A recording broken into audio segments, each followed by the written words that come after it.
So my name's Rabbi Haston. I'm with Chabad of Orange Woodbridge, and the Stop and Shop here in Amity asked me to come this year to help them with their kosher aisle, in particular for kosher Passover products, because there's a lot of questions that people have during this time of year. I mean, even stuff that's on the shelves here, they're not necessarily certain about.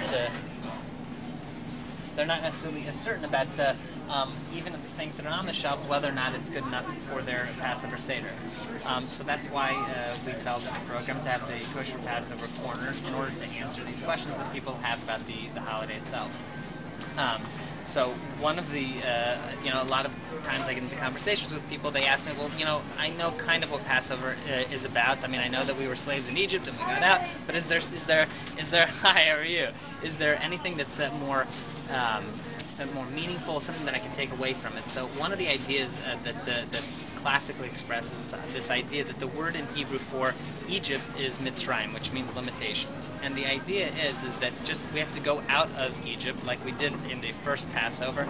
And what does that mean? That means that we all have like certain patterns of thought. We put ourselves into a certain box that this is the way things are.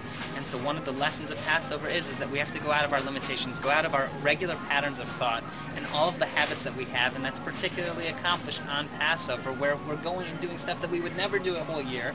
We're eating all sorts of food that we would never particularly eat an entire year, and we do everything a little bit differently. And the idea is that we have to come out of our own personal limitations. So that's one of the messages of the Passover holiday.